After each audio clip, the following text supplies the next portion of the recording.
ബഷീർ എളിയ തോതിൽ ഒരു എഴുത്തുകാരനാണ്. 2.5 കൊല്ലം തടവ്. ഇപ്പൊ ഞാനിവിടെ തനിച്ച, കൂട്ടുകാരെല്ലാം പോയി. പേര് പറഞ്ഞില്ലല്ലോ. സുന്ദരമായ പേര്. വയസ്സ് 22. സുന്ദരമായ വയസ്സ്. കഠിനതരമാണല്ലേ? അതെ, 14 കൊല്ലം. അപ്പോ കൊലക്കുറ്റമാണല്ലേ?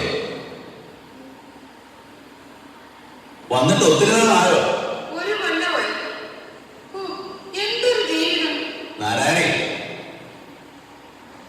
നമ്മളേതാണ്ട് ഒരുമിച്ചാണ് ഈ ജയിലിൽ വന്നത്. എനിക്കൊരു റോസാച്ചെടി തരുമോ? നാരായണി എങ്ങനെ അറിഞ്ഞു നമ്മുടെ റോസാച്ചെടി ഉണ്ടെന്ന്? ജയിലല്ലേ, എല്ലാവരും അറിയും. ഇവിടെ രഹസ്യങ്ങളൊന്നുമില്ല. തരുമോ?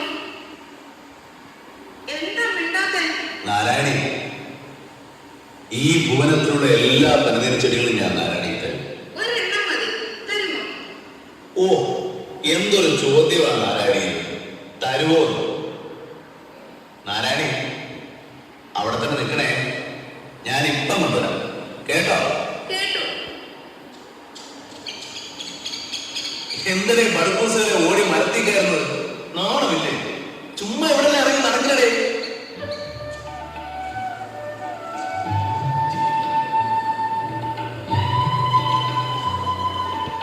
അപ്പൊ നിനക്ക് പൂക്കാൻ അറിയാം.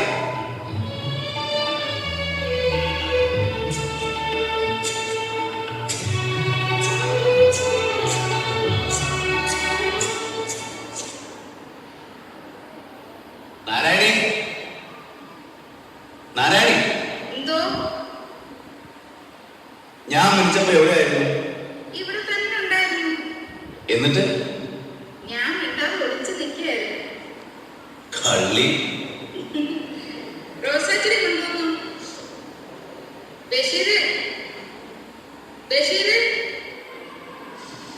ബഷീര്. ഏ? ഓ, ദൈവത്തിനെ ഇത്ര സ്നേഹത്തോടെ വിളിച്ചിരുന്നെങ്കിൽ, വിളിച്ചിരുന്നെങ്കിൽ സ്നേഹത്തോടെ വിളിച്ചിരുന്നെങ്കിൽ എന്നാണ് പറഞ്ഞത്. സ്നേഹത്തോടെ വിളിച്ചിരുന്നെങ്കിൽ ദൈവം എന്റെ മുമ്പിൽ പ്രത്യക്ഷപ്പെടുമായിരുന്നു. ദൈവം ആരുടെ മുമ്പിലും പ്രത്യക്ഷപ്പെടുകയില്ല. ദൈവം നമ്മുടെ അടുത്തുണ്ട്. പ്രപഞ്ചങ്ങളായ എല്ലാ പ്രപഞ്ചങ്ങളുടെയും വെളിച്ചം, ചൈതന്യം. നാരായണി, പ്രത്യക്ഷപ്പെടാനുള്ളത് ഞാനല്ലേ? വിളിച്ചു പറഞ്ഞാൽ പിന്നെ ഇത്രയും നേരം വിളിയാക്കാഞ്ഞത്? ഞാൻ ചുംബിക്കുകയായിരുന്നു. മതിലില്ലോ? അല്ല, പിന്നെ ഓരോ പൂവിലും, ഓരോ മൊട്ടിലും, ഓരോ ഇലയിലും. ദൈവമേ, എനിക്ക് കരച്ചിൽ വരുന്നു. നാരായണി, ചുവട്ടിലെ കെട്ടഴിക്കരുത്.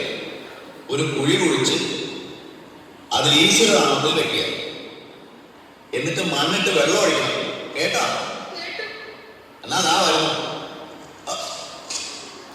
കിട്ടിയോ?